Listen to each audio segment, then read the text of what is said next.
नमस्कार दोस्तों, the PDI news में आपका स्वागत है। आज का मुख्य समाचार चलिए शुरू करते हैं। तो सबसे पहले हेडलाइंस ब्रेकिंग न्यूज़ में नज़र डालते हैं। राष्ट्रव्यापी लॉकडाउन खोलने की 3 चरणों की योजना का आज पहला चरण आज से शुरू। धार्मिक स्थल, शॉपिंग मॉल और रेस्टोरेंट, होटल कुछ शर्तों के साथ आज खुले रहे। इसी के साथ इधर कोविड-19 रोगियों के लिए ठीक होने की दर 48.9% हुई। उधर दिल्ली के उपराज्यपाल ने राजधानी के अस्पताल दिल्ली वालों के लिए आरक्षित करने का अरविंद केजरीवाल सरकार को आदेश पलटा। इधर दिल्ली तेलंगाना सरकार ने कोविड-19 के कारण बोर्ड परीक्षाएं कराए बिना 10वीं की परीक्षा के सभी विद्यार्थियों को अगले कक्षा भेजने का फैसला लिया। वहीं केंद्र ने BS6 वाहनों के पंजीकरण का विवरण उपलब्ध कराने के लिए हरे रंग की पट्टी को अनिवार्य बनाया। इधर दक्षिण पश्चिम मानसून 11 जून तक मुंबई पहुंचने की संभावना। और भी बड़ी खबर जानने के लिए बने रहिए वीडियो के एंड तक के, और इसी तरह से लेटेस्ट खबरों को पाने के लिए वीडियो को लाइक कीजिए और चैनल को सब्सक्राइब कीजिए और बेल आइकन के बटन को प्रेस कीजिए। तो चलिए वीडियो शुरू करते हैं। तो अब वीडियो में सबसे पहले हम आपको बता दें भारत में कोरोना वायरस के अपडेट। तो भारत में कुल अभी कंफर्म केस जो है कोरोना वायरस के 2,56,611 हुए। उनमें जो एक्टिव केस है 1,25,351 हो चुके हैं और रिकॉर्ड की संख्या है 1,24,094 है और डेथ की संख्या 7,135 है। इसी प्रकार से वर्ल्ड की जो कोरोना वायरस की जो कुल केसेस है उसका अपडेट हम आपको बता दें। अभी दुनिया भर में कुल केसेस 70,92,919 है। उनमें एक्टिव केसेस है 32,24,527 एक्टिव केसेस हैं और रिकवर्ड की जो संख्या है 34,62,185 लोग को रिकवर्ड कर लिया गया है। वहीं मृत्यु की आंकड़ा 4,06,207 लोगों की मृत्यु हो चुकी है। जी हाँ दोस्तों, तो बढ़ते हैं अगले अपडेट की ओर। राष्ट्रव्यापी लॉकडाउन खुलने के 3 चरणों की योजना का आज पहला चरण आज से शुरू हो गया है। इस चरणों में देश के कई भागों में धार्मिक स्थल, शॉपिंग मॉल, रेस्टोरेंट, होटल, कार्यालय खुल गए हैं। इन प्रतिष्ठानों को सुरक्षित दूरी बनाए रखने, सैनिटाइजेशन और थर्मल स्क्रीनिंग की दिशा निर्देशों का कड़ाई से पालन किया जा रहा है। कई राज्यों में सुरक्षित दूरी, सोशल डिस्टेंसिंग और भीड़-भाड़ से बचने की मद्देनजर और धार्मिक स्थलों पर बहुत ही कड़ाई की गई है। लगभग 70 दिनों बाद लंबे अंतराल के बाद राष्ट्रीय राजधानी सार्वजनिक पूजा स्थलों के द्वार आज खोल दिए गए हैं। इसी के साथ पुरानी दिल्ली में जामा मस्जिद और मध्य दिल्ली में स्थित गुरुद्वारा बंगला साहिब और सेक्रेटरी हार्ट कैथेड्रल में 2 गज की दूरी सुनिश्चित करते हुए भक्तों की कतार देखी गई। हालांकि स्वास्थ्य मंत्रालय के दिशा निर्देशों के अनुरूप मूर्तियों को स्पर्श करने और प्रसाद चढ़ाने और पवित्र जल छिड़कने पर प्रतिबंध देखा गया।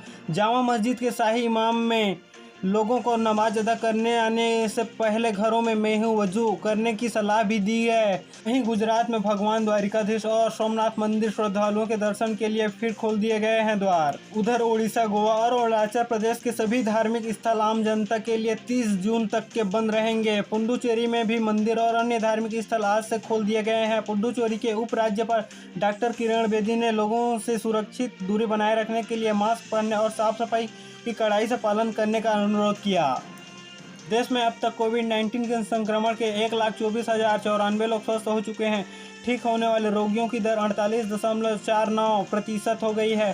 स्वास्थ्य मंत्रालय के आंकड़ों के अनुसार 1,25,381 लोगों को उपचार चल रहा है। अब तक के देश में 7,135 लोगों की मौत हो चुकी है। पिछले 24 घंटों के दौरान 9,983 नए मामले सामने आए हैं और 206 लोगों की मौत हो चुकी है।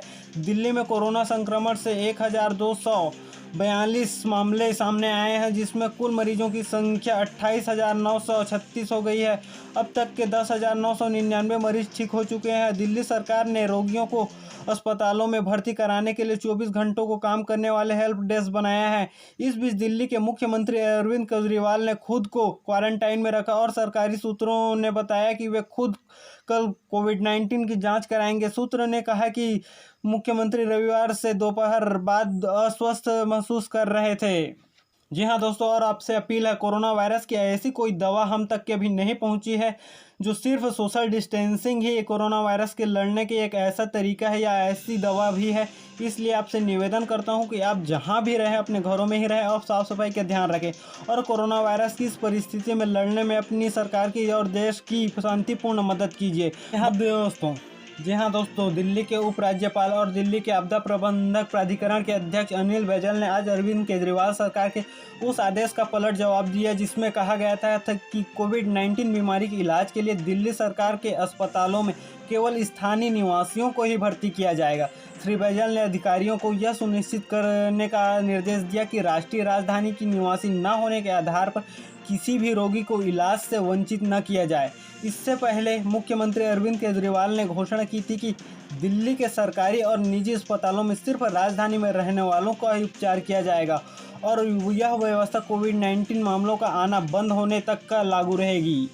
उधर तेलंगाना सरकार ने कोविड-19 महामारी के मद्देनजर 10वीं कक्षा के सभी छात्रों को बोर्ड परीक्षा आयोजित किए बिना पदोन्नति करने का निर्णय लिया। आज हैदराबाद के मुख्यमंत्री के चंद्रशेखर राव की अध्यक्षता में हुई एक उच्च स्तरीय बैठक में यह निर्णय लिया। 5,34,000 से अधिक छात्रों को अब उनके स्कूलों द्वारा पहले से दिए गए आंतरिक मूल्यांकन अंकों के आधार पर प्राप्त ग्रेडों के अनुसार पदोन्नति किया जाएगा। वहीं सड़क परिवहन और राजमार्ग मंत्रालय ने भारत स्टेज यानी BS6 श्रेणी के सभी वाहन पर हरे रंग की एक पट्टी लगाना अनिवार्य कर दिया है। 1 सेंटीमीटर चौड़ी पट्टी को वाहन पर लगे मौजूदा स्टिकर के ऊपर चिपकाना होगा। इस वाहन पर रजिस्ट्रेशन नंबर दर्ज रहेगा। पेट्रोल और CNG वाहनों के लिए हल्के नीले रंग का और डीजल वाहनों के लिए नारंगी रंग का स्टिकर बनाया गया है। सड़क परिवहन और राजमार्ग मंत्रालय ने एक बयान में कहा कि अब इस तरह के वाहनों पर 1 सेंटीमीटर चौड़ी हरी पट्टी लगाई जाएगी। BS6 श्रेणी की चरपहिया वाहन में इतनी ही चौड़ाइयों की हरी पट्टियां आगे शीर्ष पर लगाई जाएगी। वहीं दक्षिण पश्चिम मानसून 11 जून से मुंबई पहुंचने की संभावना है। बंगाल की खाड़ी के ऊपर हवा का दबाव का क्षेत्र बन रहा है जिससे मुंबई सहित महाराष्ट्र के तट पर बारिश तेज होने का अनुमान है। मौसम विभाग ने बताया कि ऐसा देखा गया है कि जब बंगाल की खाड़ी में कम दबाव का क्षेत्र बनता है तो वर्षा सक्रिय बढ़ोतरी होती है। मौसम विभाग के महानिदेशक मृत्युंजय महापात्रा ने कहा कि यह सकारात्मक घटना है और इससे मानसून को आगे बढ़ने में मदद मिलेगी। अनुमान है कि मानसून मुंबई से सामान्य रूप से 11 जून तक के पहुंच जाएगा। इस बीच जी हाँ दोस्तों, तो आज की खबर यहीं तक के। जी हाँ दोस्तों, मैं अभी नया यूट्यूबर हूँ। प्लीज़ इसी प्रकार के लेटेस्ट खबर पाने के लिए मेरे यूट्यूब चैनल को सब्सक्राइब कीजिए और मेरी हेल्प कीजिए। Thank you.